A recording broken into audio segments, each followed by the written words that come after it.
Tamang-tama ngayong malamig na panahon ang mainit na goto. Kaya tara, samahan niyo ko dito sa Goto Moko. Dito lang yan sa Barangay Bonot, Legazpi City. Along the highway, kaya naman madali lang itong makita agad. Pagpasok pa lang sa store, makikita na agad ang kanilang menu. High-tech na rin nga pala dito dahil ikaw na mismo ang magta-type ng iyong details sa kanilang touchscreen monitor. Tara na, kain tayo! May iba't ibang goto na mapagpipilian dito. May overload na may egg, tokwa, lechon kawali, at may beef pares pa. O diba, overload talaga. Mayroon din sila ditong goto na may chicken pastil toppings. Ang pastil ay isang indigenous Maguindanao delicacy na mas kilala sa lokal na tawag na kagikit. Nung matikman ko ang goto nila, saktong-sakto na yung lasa. No need to put additional condiments like paminta, patis, or toyo. You can add calamansi if you like kung parehas kita na mahilig sa maasim. Pero ngayon, hindi na ako naglagay ng calamansi dahil siksik na talaga yung flavors niya. Totoo rin na overload talaga siya kasi tignan nyo naman, napakaraming laman. Siksik, liglig at umaapaw. Wala na nga akong ibang masabi kundi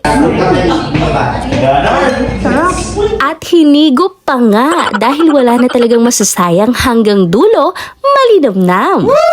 Meron din nga pala sila dito nitong beef pares mami. May beef pares at meron ding lechon kawali plus pares. Masarap din ito, hindi kayo magsisisi na tikman ito. Isa ito sa marirecommend ko at sa katunayan, nag-take out pa nga ako nito para pampasalubong. Punta naman tayo sa ating Pinoy breakfast. Ang ating paboritong silog meals. Meron silang top silog, long silog, tosilog, spam silog, corn silog, liempo silog, at breakfast overload. Personal favorite ko nga pala sa kanilang silog meals ay ang top silog. Syempre sa Pinoy breakfast, isa talaga ang top silog sa paborito natin, di ba? At isa pa nga sa nagustuhan ko sa mga silog nila is how they cook the egg. Tingnan nyo naman, ganitong-ganito kasi yung gusto kong luto sa sunny side up. Yung tipong nababasag pa yung pula kapag in-slice mo. Napaka-perfect lang kapag pinagsama yung tapa, itlog, at sinangag. Ayaw ko kasi yung lutong-luto na, yung tipong buo na yung pula ng itlog. At isa rin nga pala sa marirecommend ko at naging favorite ko rin from their silog menu ay ang kanilang silog na chili garlic longganisa. Nalalapit siya sa lasa ng longganisa de Ginubatan. You must try it yourself. Sabi nga, di ba? Subukan ng mapatunayan.